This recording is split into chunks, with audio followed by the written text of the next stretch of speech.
Good afternoon, my friends. Hope all of you are doing well. I just thought I would do a little afternoon video. Uh-oh, hold on. Schmickles is calling me.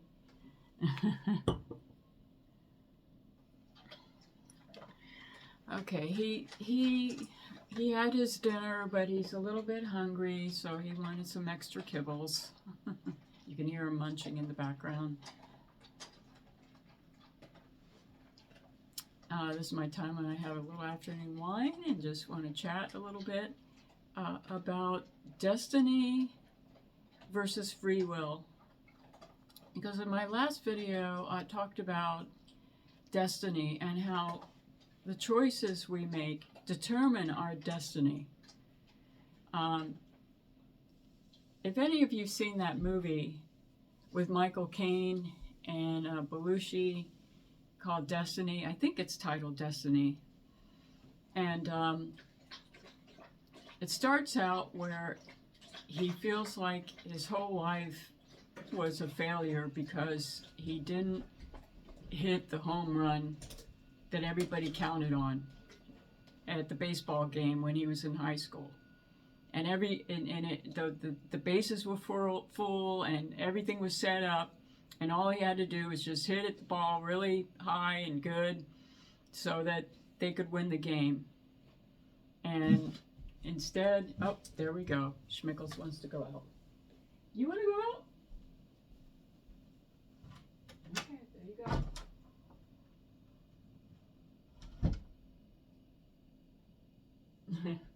I think his little doggy friends are planning to come over from the neighbors. So anyway, any of you who have seen that movie, it's set up as a comedy, but there's a lot of truth to it because it shows how one single choice can change your whole life. And because he did not hit how somehow he screwed that up and they lost the game, and he just felt like from that point on he was a huge failure. You know, it's funny how dumb it is to think that way. You know, you're in high school, so what? Okay, you made, but you know, things like that stick with you. And I remember certain things that happened in my childhood, and I felt like in some way it determined my destiny, how I felt because of a choice that I made. If you really want to come down to a choice that I've talked about many times in these videos dedicated to my beloved Richard, and he knows, and I know that he's trying to tell me, and I've heard, you know, many messages about this on videos that I've listened to, that please don't beat yourself up for a decision you made that you didn't foresee, that you couldn't know about, that you didn't know what was coming. And I made a decision to leave to Maui at a time that I should not have. I thought Richard was in pretty good condition when I left. And I told him, this was in October. I left early October, and I said, I'm going to be back around sadly, I was planning on being back exactly at the time that he passed, which was around November 1st. 2025. I said, I'm just going to go over and check some things on the property and make sure, because I had, over the summer in June, I was there and I had a hell of a job that I had to do. The cottages that we had on the land, there's not much to them, but the thing is, they're still good little cottages, and I use those cottages to live in when I visit, and because of the COVID years and everything, those cottages were abandoned, so to speak. I used to, Richard and I used to go over to Hawaii like every summer for sure. And I would sometimes go there by myself at least, once or twice a year. So this was the first time these cottages had been left abandoned for 3 years. And what I walked into, especially where our cottages are in Maui, it's on the way to Hana on the east side, so it's more in the jungle area where it rains and you have wood rot, and if you're not there to keep things maintained, or if you don't have someone there to keep things maintained, things are going to fall apart.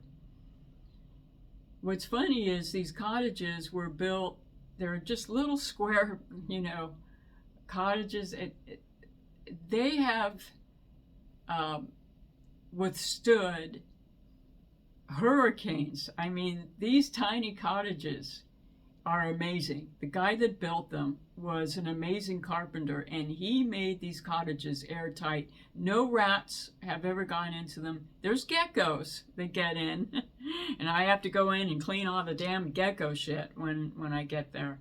But no rats can get in because it's a jungle area, and we have a lot of fruit trees, and that brings the rats.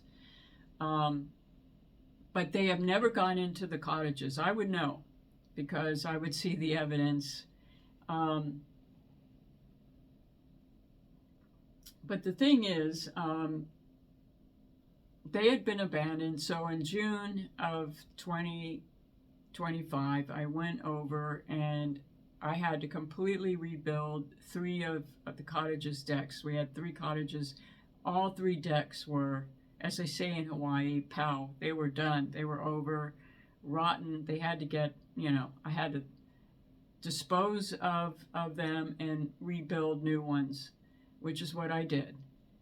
And so it all worked out. I had to do a lot of clearing, and I had to put up a fence for schmickles because, Richard and I knew that if I was going to go back and forth, and if I tried to get Richard to come with me, but he just wanted to be at home here in California. He was always a California boy. He loved to go to Hawaii for a visit in the summer to get away from his allergies and so on, but he did not feel it was his home. This was his home here on the ranch.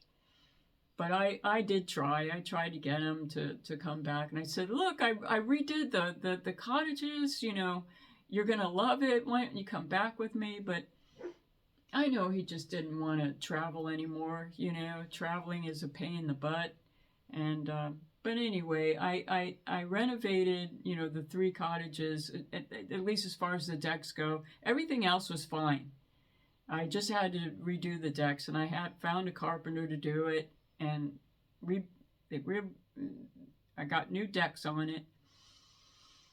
And then I came home, and in early October, it was all work. I didn't get a chance to even enjoy Maui because I was there. It was all about labor and work, getting everything cleaned up because it wasn't just the decks. I had to hire people to clear out, all the weeds and everything that had overgrown, and I had to put in a fence the way I wanted it to go all around the 3 cottages. I didn't want just a tiny little square for Schmickles. I wanted it to wrap around the whole land so Schmickles could have the whole land, but I had to have a very secure fence for him because it's dangerous over there for a dog like Schmickles to get loose because there are pit bulls over there, and I wanted to make sure he was very secure and safe. And that took money and labor to do that, to build a really secure fence in the way I wanted it to wrap around the land. Speaking of Schmickles, he's sitting there barking. Schmickles, what are you barking at? I'm not coming out. We already went for our walk. Come on. If you want to come in, come in. But I'm not coming out. Schmickles, come on. No, I'm not coming out. Now, you want to come in? Okay. I'm doing a video right now. I don't know what is going on. I'm doing a video right now. Don't even interrupt me, Schmickles. No, I already gave you your kibbles. I'm trying to get him to lose some weight because he's a bit overweight.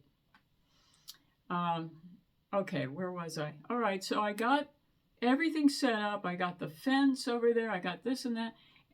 But I didn't really get a chance to enjoy Maui. It was all about spending time, paying a lot of money. Richard helped me with that, by the way. He helped pay for a lot of it, and I paid quite a bit of it, but I got it all, the 3 decks, 4 decks actually rebuilt, and the fence and the landscape, weed whacking, all of that stuff. You have to remember, it had been, keep in mind, it had been 3 years that whole place had been abandoned, and it was a mess. I mean, one of the decks completely collapsed. I had pictures of it. But now so then when October came around, I said, Richard, I just want to go back and sort of enjoy the fruits of my labor because I didn't get a chance. It was all work and labor, and then I came home, and he said, yeah, that's fine. I said, I'm not going to be long. I just want to go over there, check on things, and enjoy the deck, and I only had planned to be there for 1 month. And it seemed like he was in pretty good health. He went through, I have to admit, a little bit of a scary, situation with his heart. He had fluid around his heart, and his legs and his feet swelled up. And we had to get him to a doctor fast, and everybody, he did go to the urgent care place, and they said, you got to go to the ER right now. And Richard just didn't want to do that. He just refused to be. I think what he was thinking is, if I'm going to die, I'm not going to die in some friggin' hospital. It's a matter of dignity. I'd rather just be in my own bed. But he had a very strong mind and a very strong spirit. And he had a way of bringing that heart rate down, and he got rid of the fluid, and the swelling went down in his legs and his feet, and he seemed like he was back. He just looked like, it seemed like this was just a glitch, that this was something, it was scary, but he managed to get himself back to normal again. And I'm getting to the point about the choices we make lead to determining a destiny in your life, because each choice leads to a different destiny. You determine your destiny through your choices. It's not like your destiny has already been laid out for you, and you have no say about it and no choice about it. Your own choices are what determine your destiny. But those choices get locked in, and they lead to certain locked-in consequences. And that's what that movie Destiny is about. In the movie, I don't want to spoil it for anybody here that hadn't seen it, but in the movie, there's this magical drink where Michael Caine is kind of like the guardian angel. Okay, you want to find out what your life would have been like if you had hit that home run, and if you had not, how popular you would have been, and you would have had your dream girl instead of your wife, that you don't realize how much you love her. That's another point there. He had a life with his wife that was beautiful and loving, but he lived in this other fantasy world. He thought if he had hit that home run, he would have got everything, including his fantasy girlfriend. So Michael Caine says, drink this drink. And the drink, it was a magical drink that led him to live this other life where he had hit the home run. And it led to a whole series of other consequences. And I'm not going to tell you the rest of the movie from there. Okay? All I can tell you is all he wanted to do was run back and get his other life back. And that's all I'm going to say. I mean, even that is too much. But that is exactly how I felt when I made this decision to leave, because I thought he was okay. He dropped me off at the airport, and that was the last time I saw him. I didn't even get a chance to hug him. I had, Schmickles on the leash, and the last thing I said to him is, Richard, I'll call you when I get into San Francisco. And I said, I'm not going to be there long, I'm just going to check on things, and I said, but I did say to him, if you need me to come back, if anything happens health-wise, I'll get on that plane no matter what, and I'll get back. Every time I go on a flight, I say a little prayer and ask my guardians. I say, if I have any guardians watching over me right now, please let me know if I'm supposed to take a trip. I always say that before I get on a flight. If I'm not supposed to go, let me know. Give me any sign to let me know I'm not supposed to go. And usually there's never any sign at all. Usually it's just, nope, I'm not getting any, there's no cancellation of the flight. That's usually the biggest sign. If there's a cancellation of the flight, or if it's going to be so delayed, or a health issue comes up.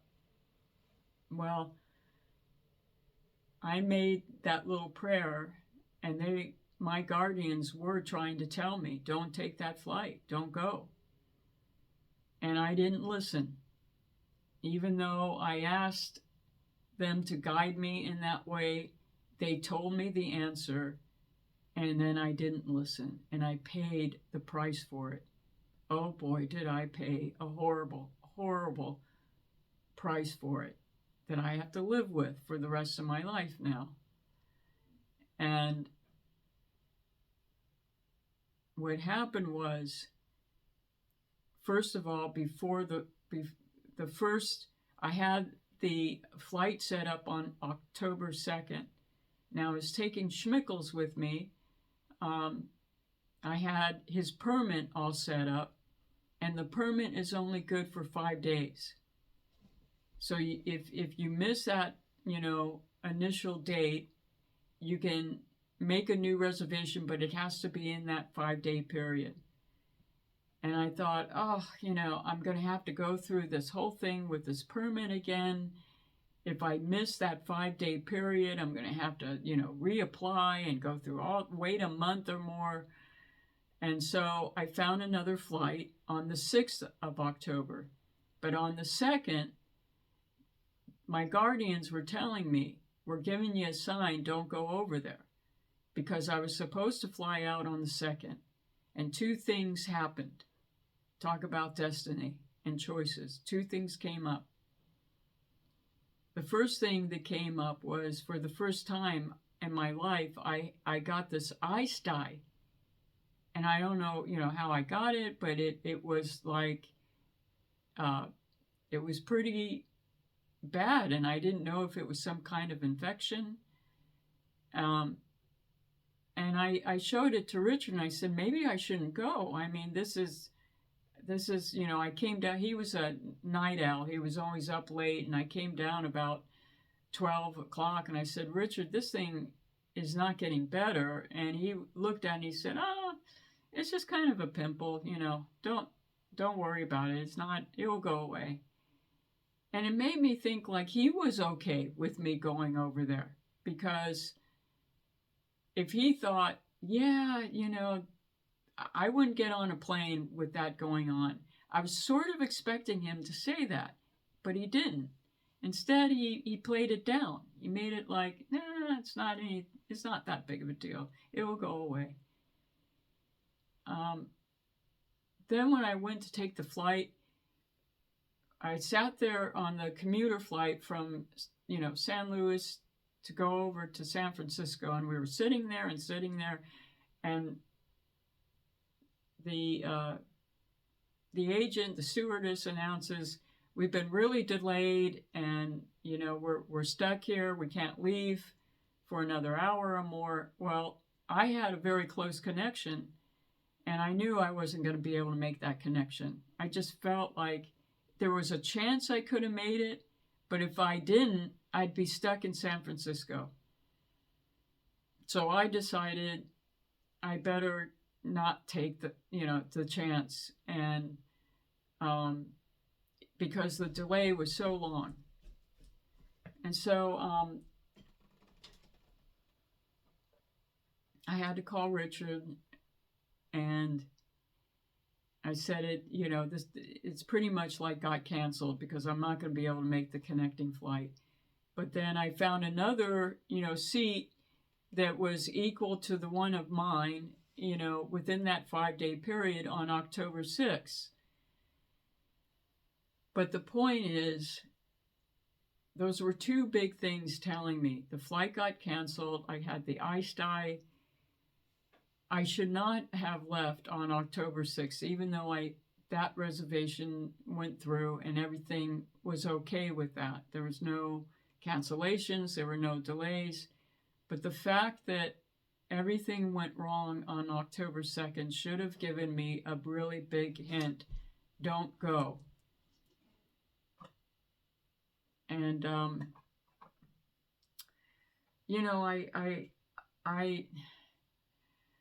I felt like I really paid a heavy price for that, because not only did Richard end up dying when I was over in Maui, there were things that went wrong that would have never happened had I been home. So what I'm saying here is choices are really important, and you have to pay really attention with the choices that you make, and you have to really listen to your intuition and feel like and listen to, if things go wrong, they are messages. Your guardian angels are not going to interfere with your free will. They will tell you, they will try to get through to you and tell you, bad idea, you asked whether you should go, so I'm going to give you, some signs here. The flight got canceled, you got this ice dye, what more can we do? We have to put a sledgehammer over you? Listen to the signs. But they're not, nobody stopped me from going, and I ended up going, even though they were trying to tell me not to go on that October 2nd flight that got canceled and everything else. And I went ahead and I didn't pay attention to that. And I thought, I got to get within that permit within 5 days. And I should have just said, you know what? That obviously I'm not supposed to go right now. And Maui's not going away. I can always go, and I think about, just like that movie, Destiny, what would have happened if he had hit that home run? And in that movie they show, here's the effects. You have one choice and it's going to lead to boom, boom, boom, these other consequences. And I think to myself, had I not have gone, I wonder, what, it would have been a whole set of different consequences. And, it came out the way it did. And I can't rerun it. I can't take it back. But,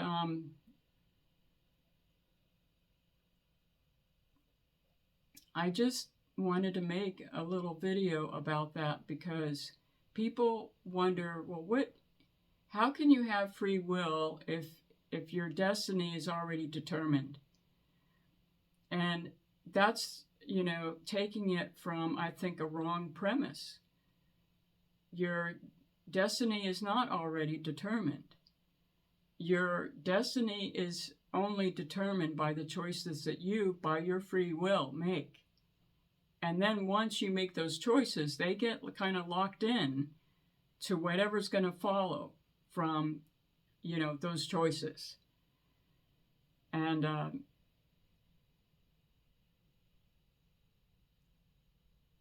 I just, am being more aware of the choices that I'm making now and more conscious of it. And I just, thinking about, I do wish that I had not taken that flight. And I have gone over this and I've talked about it in my other videos, and I can't keep beating myself up over it. But it makes me really sad because there are days when I tell Richard, I didn't even get to say goodbye to you. I didn't even get a chance to say how much I love you. And it's all because I made the wrong choice by going over to Maui.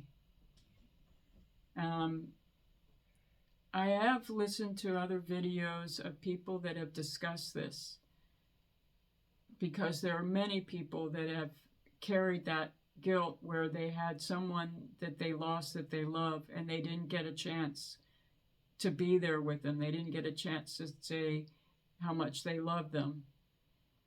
And what I'm told from these videos, from mediums that connect with those that have crossed the veil, they say they know how much you love them, and they don't want you to feel badly that you didn't get a chance to say it, because they already know.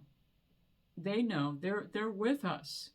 They know our heart. They know our emotions. They know how we feel. And I know that Richard knows how much I love him. It's just, it makes me very, very sad that I was not with him, that I could not have been there and just to comfort him. And yet, on the other hand,